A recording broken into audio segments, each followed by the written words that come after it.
Morning. Just waiting for my pot. It's taking a long time.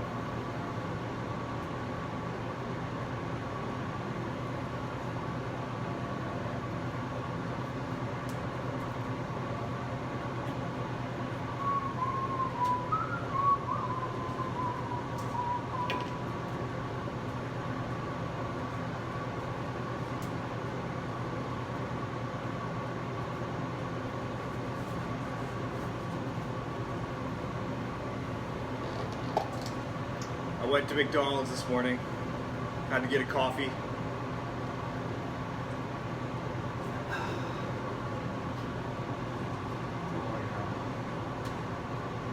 Oh, it's my first sip.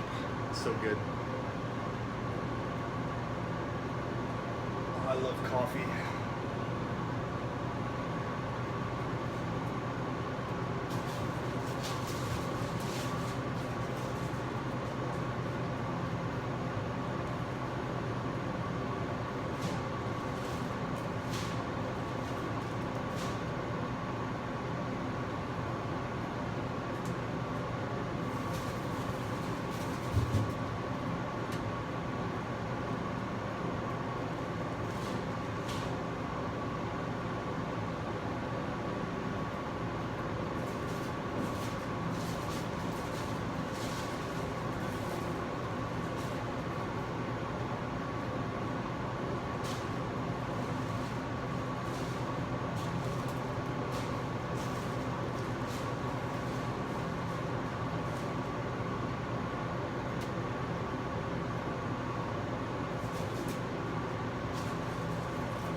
go ahead and add the honey now.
I'm making bagels. I just added honey to the water. I'm waiting for it to boil. I'm having problems with this pot burner.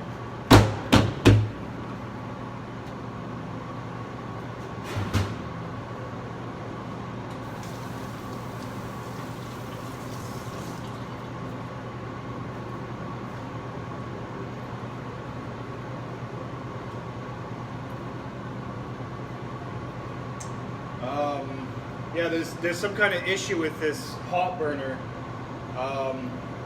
The flame looks sort of low, so it's taking longer to come to a boil.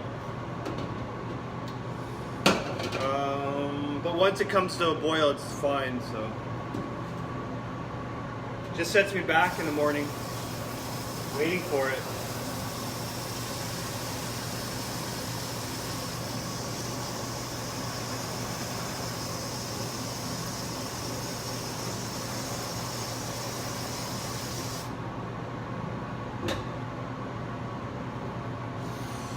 I have a stiff elbow. My lower arm is really stiff and sore today. Gotta loosen up a bit.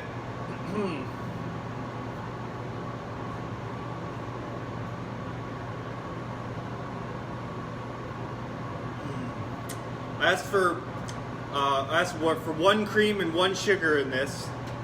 And it tastes like there's way more cream and sugar in here than is possible for one cream and one sugar, but whatever.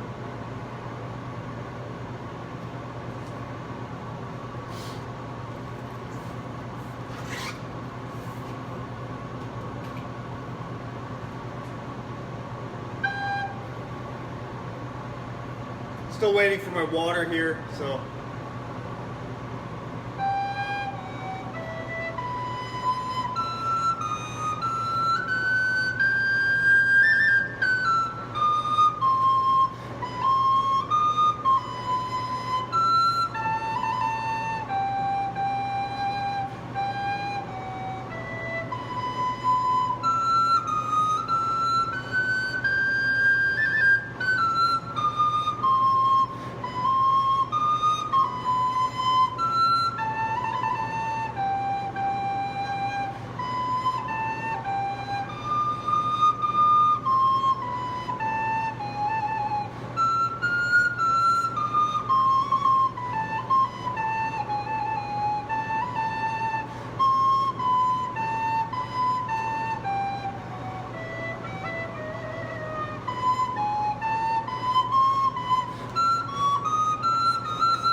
That wasn't very good. I need to work on those trills. I find trills so hard to do properly. Oh.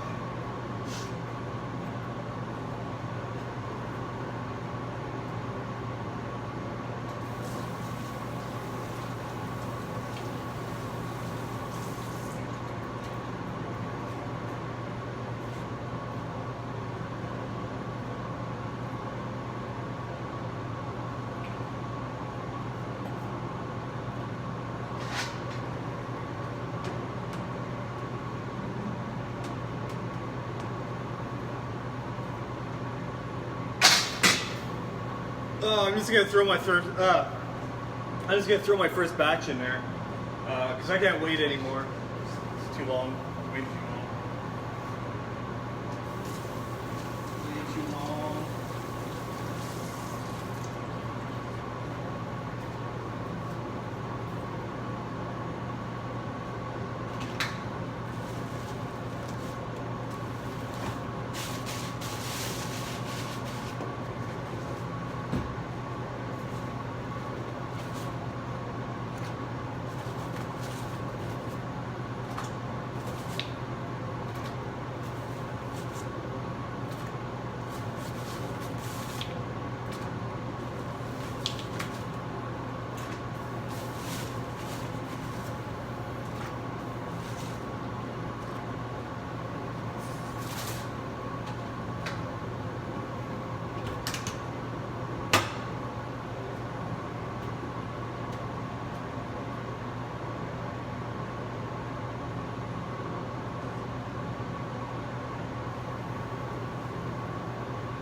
Might take a while here. I just put my first batch in. Just gonna wait for it to boil, to cook, one might say.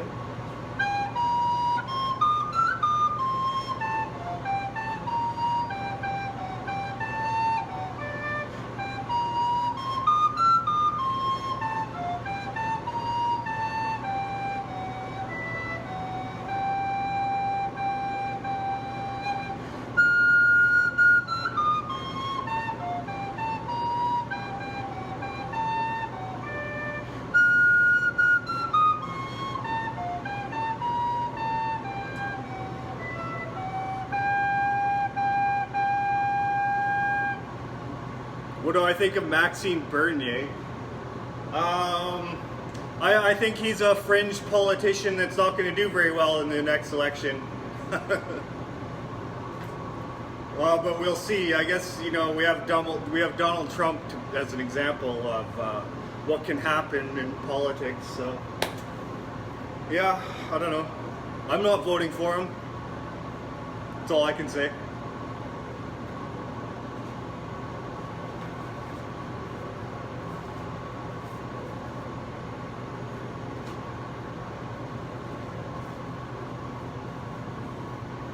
What he do? I don't know. I don't know much about Maxime Bernier. I just know that he's not a very articulate politician in English, anyways. He said some pretty controversial things. I don't know if he meant to say them, but he did. He said them.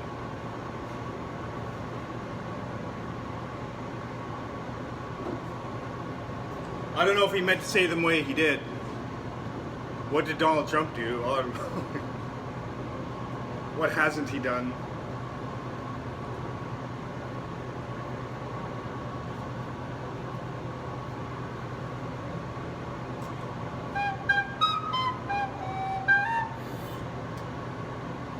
Got clogged.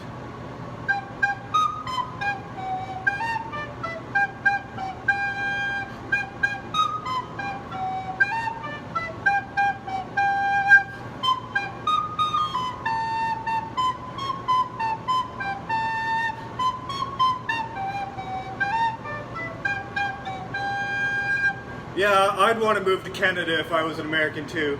But yeah, I can see why you'd want to do that.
That was terrible.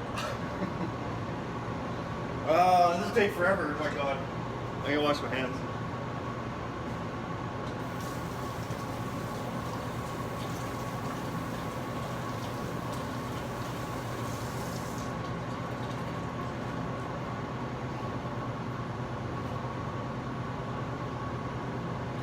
Well, there we go. We got one bagel here.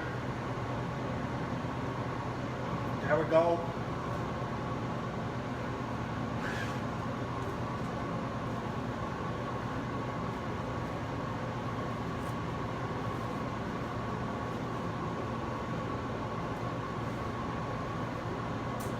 Hamlin Towns in Brunswick, my famous Hanover city.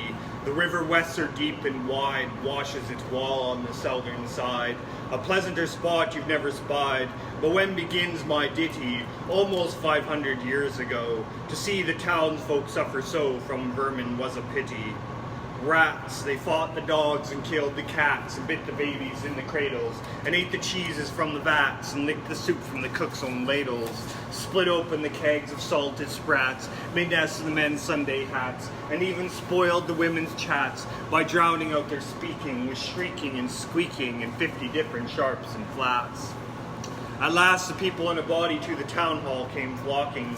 "'Tis clear," cried they, "our mayor is a naughty. And as for our corporation, shocking to think we buy gowns lined with ermine, for dolts who can't or won't determine what's best to rid us of our vermin. You hope because you're old and obese to find in the furry civic robes ease. Rouse up, sirs, give your brains a racking, find the remedy we are lacking, or sure as fate will send you packing." At this the mayor and corporation quaked with a mighty consternation.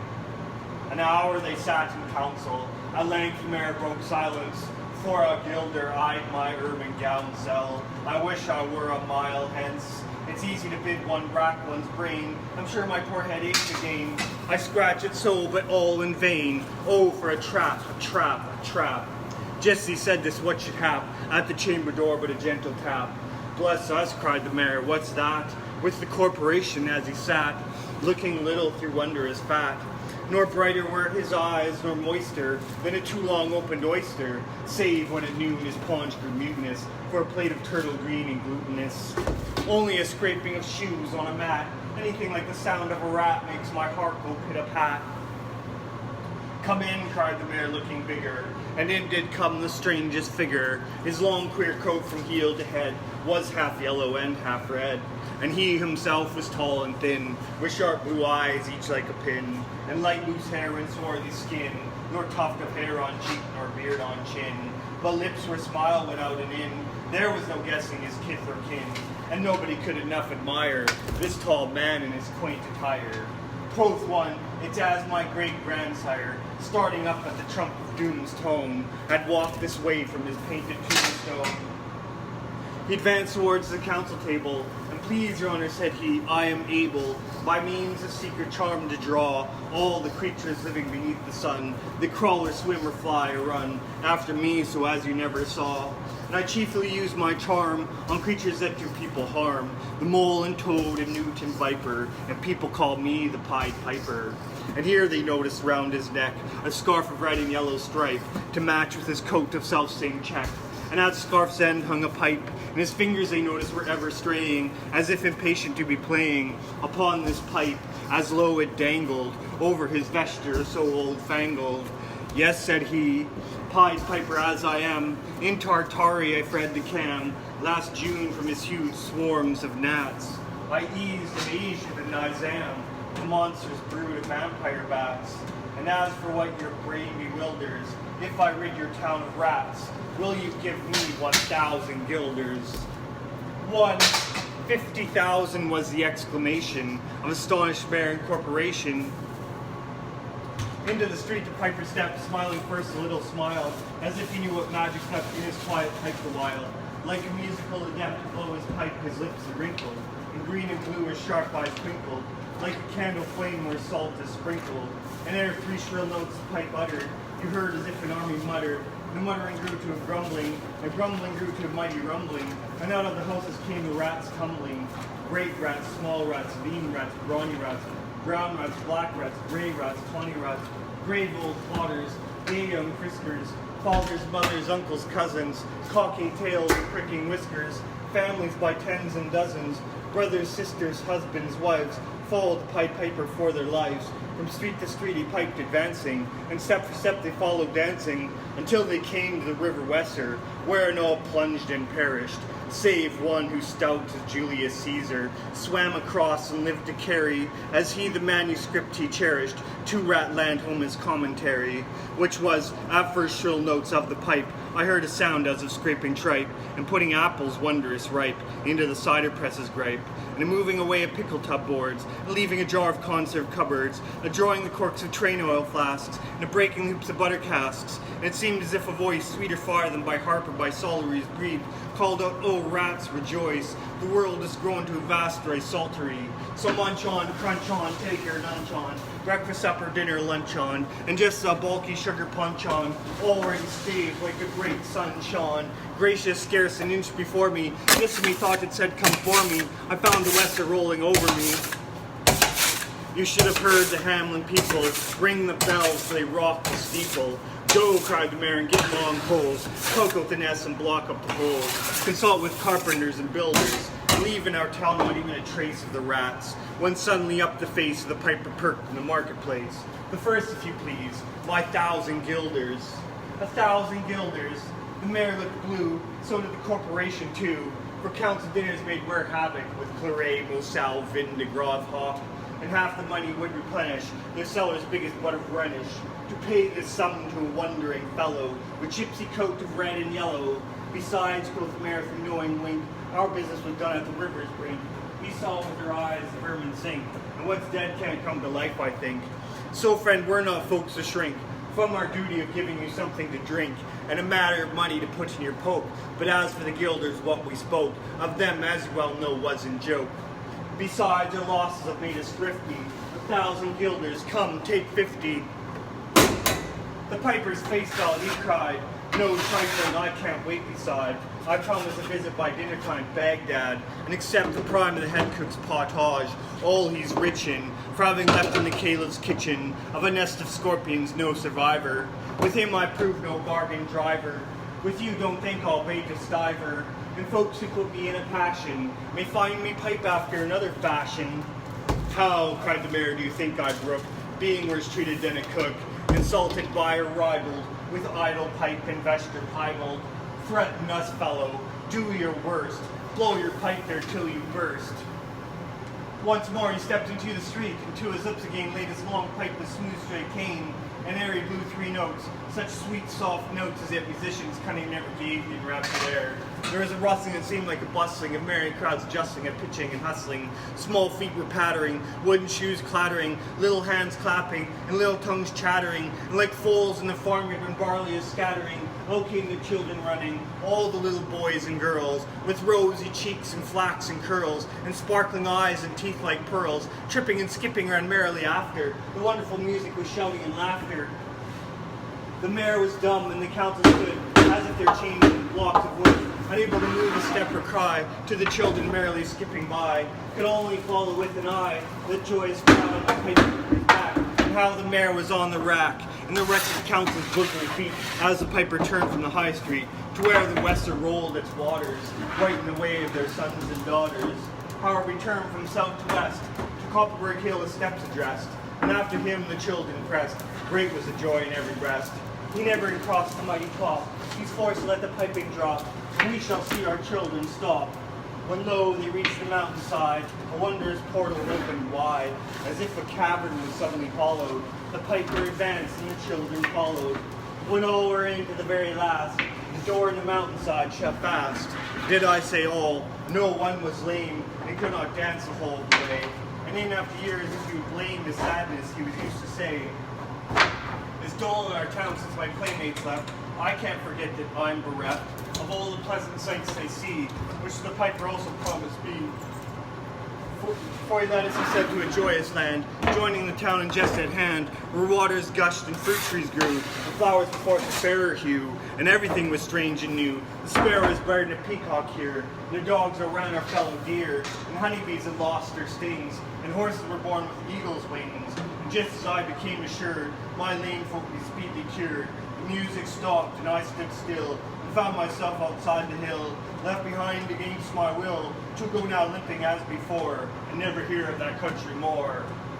Alas, alas for Hamelin, there came into many a burgher's pate a text which says that heaven's gate opes the rich at his easy rate, as the eagle's eye takes a camel in. The mayor sent east, west, north, and south to offer the piper by word of mouth, wherever was men's lot to find him, silver and gold whose heart's content, if only he'd return the way he went, and bring the children behind him. But when they saw 'twas lost endeavor, and piper and dances were gone forever, they made a decree that lawyers never should think their records dated duly, if after the day of the month and year these words do not as well appear. And so long after what happened here, on the 22nd of July, 1376, in the better memory to fix the place of the children's last retreat, they call it the Pied Piper Street, where anyone playing piper tabor is sure for his future lose his labor, where suffered they hospitler tavern to shock with mirth a street so solemn, and opposite the place of the cavern they wrote the story on a column, and on great church window painted the same to make the world acquainted how the children were stolen away, and there it stands this very day. And I must not admit to say that in Transylvania there is a tribe of alien people who ascribe the way and dress of which their neighbors lay such stress to their fathers and mothers having risen out of some subterranean prison into which they were trepanned a long time ago in a mighty band out of Hamlin towns in Brunswick land, but how and why they don't understand.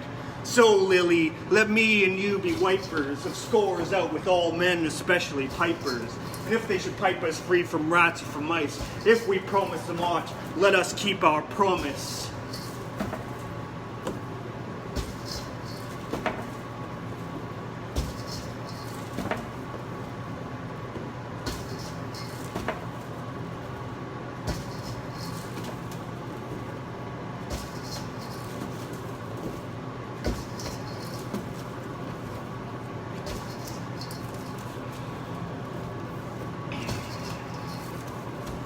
My first thought was he lied in every word, that hoary cripple with malicious eye, askings to watch the working of his lie on mine, and mouth scarce able to afford suppression of the glee that pursed and scored its edge at one more victim gained thereby.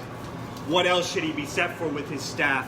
What save to waylay with his lies and snare all travelers who might find him posted there?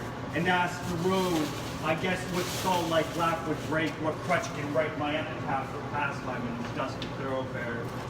If at his counsel I should turn aside and go on his track with old tree hides the dark tower, yet acquiescing I deterred as he pointed, neither pride nor hope rekindling at the end of his stride, so much as gladness some end might be.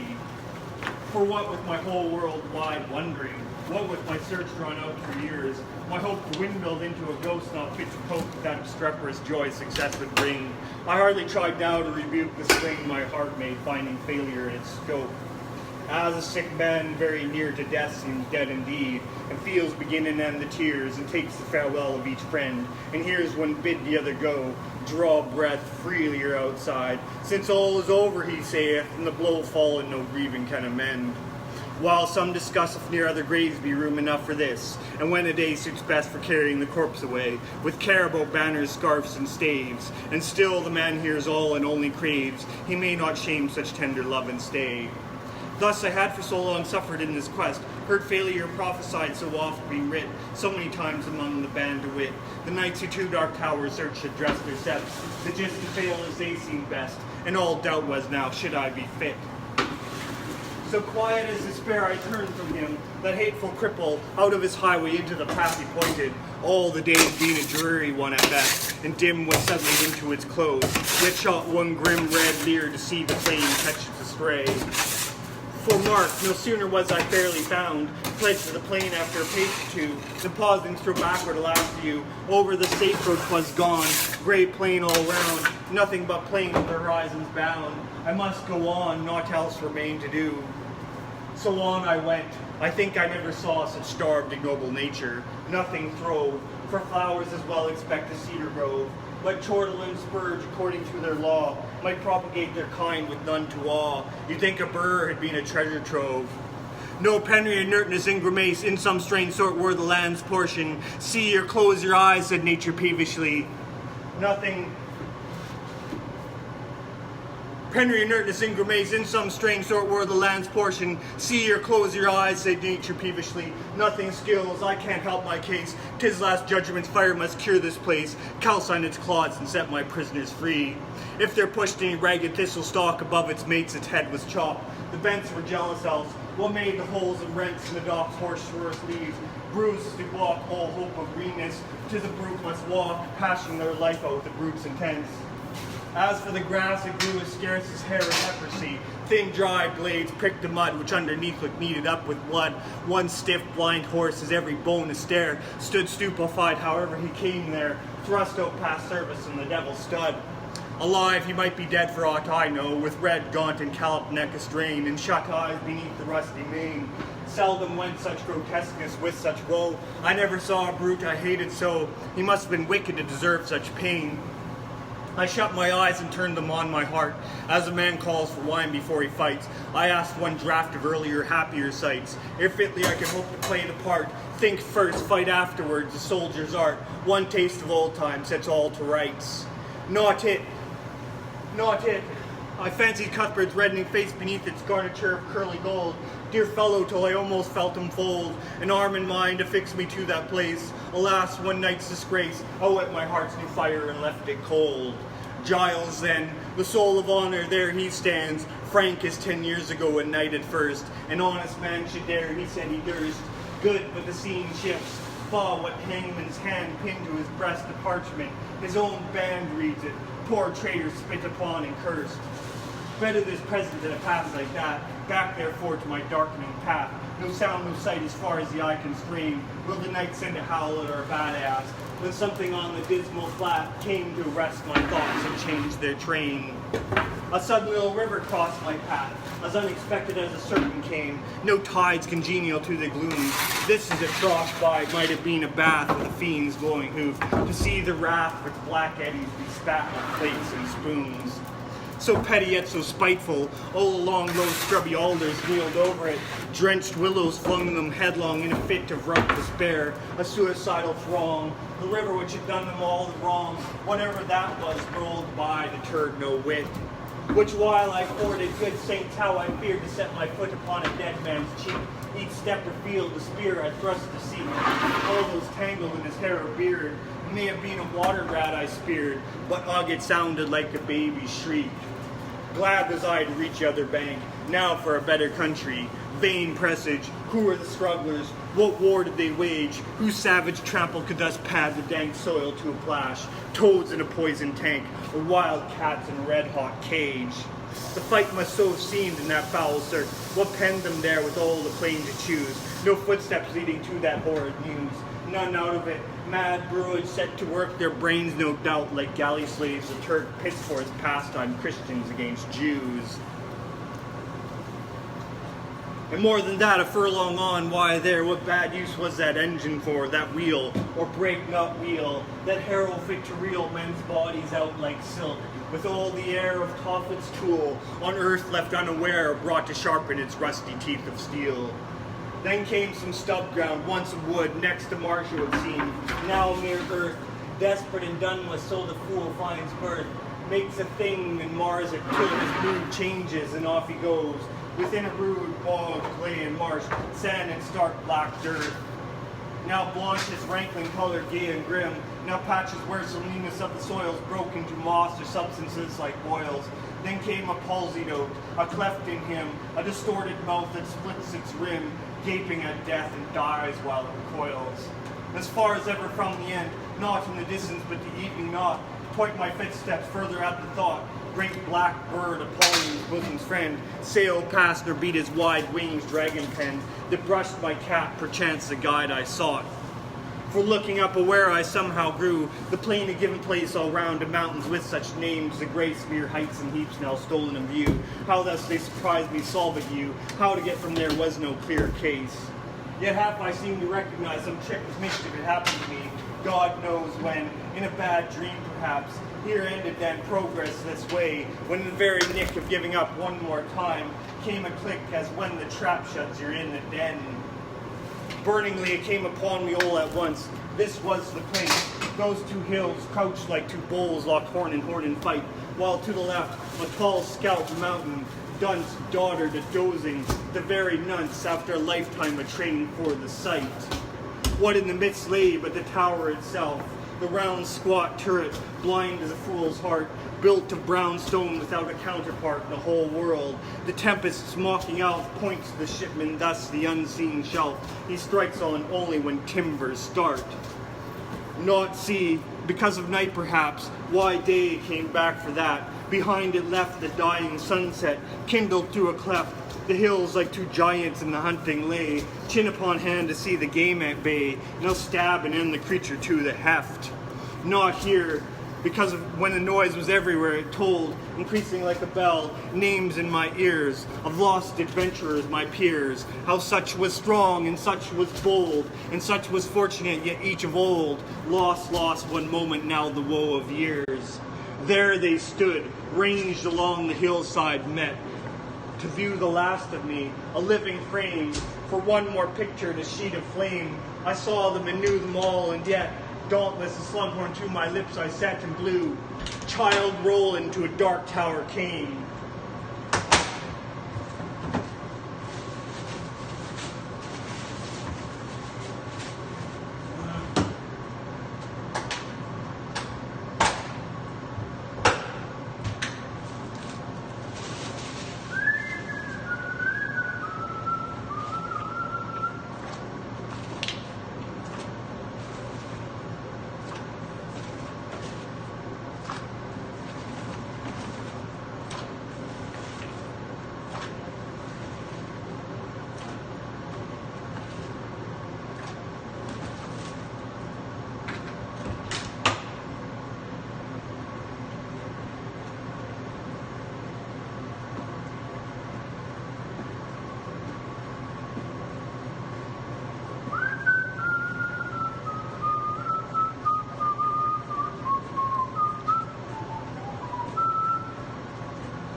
Hello. Hello from Canada. Richmond, Vancouver, BC.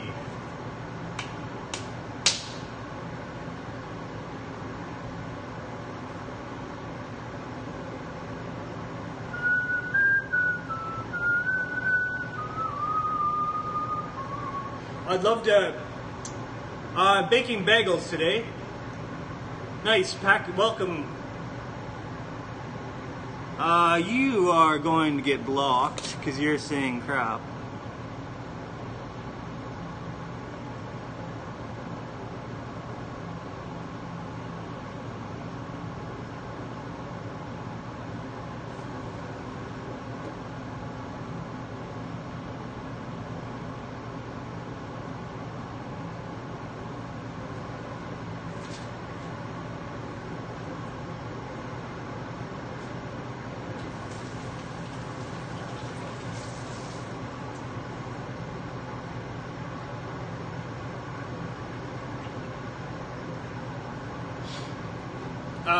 That's better.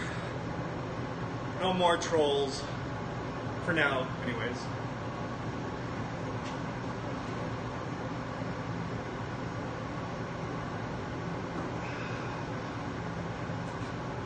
Give the trolls a boot. That's all you can do with them. Just give them a boot.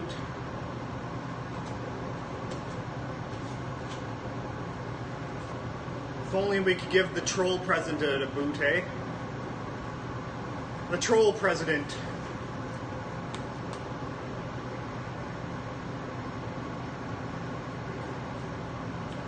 Donald Troll. The Trollionaire.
Gotta hurry, I got a batch that I need to take out of the oven right now.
That's almost it for the stream today. I'll probably be back tomorrow. What is tomorrow? What is it? No, it's. Oh, it's Saturday today. Yeah. I'll be back tomorrow. I have Monday off, and I'm back for 6 days in a row.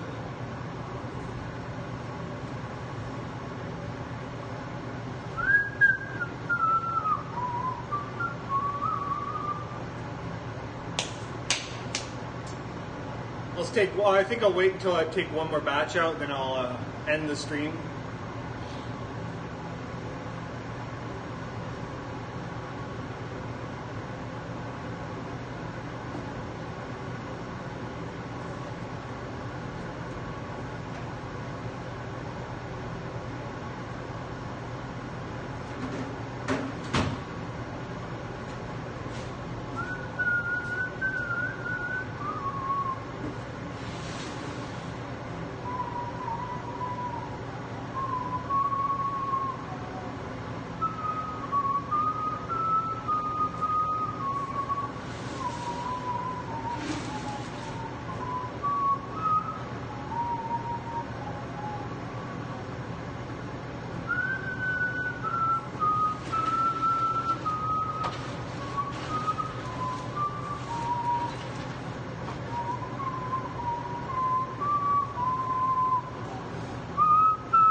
Rib.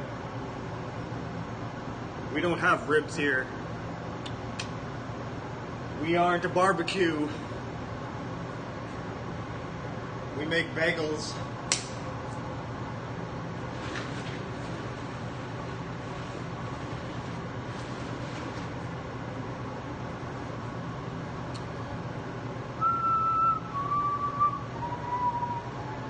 What can he do with one rib?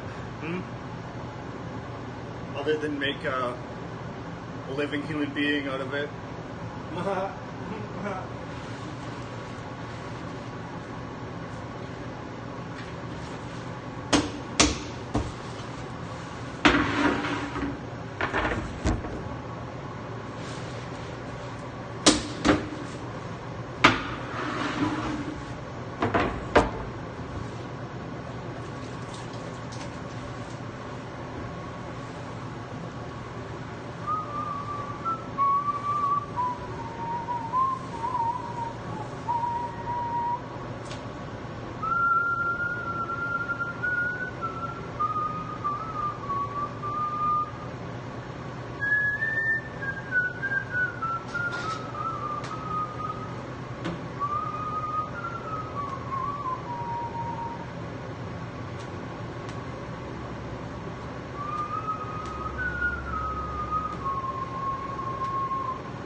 Hello.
missed that one. Yeah.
Oh, thank you for watching.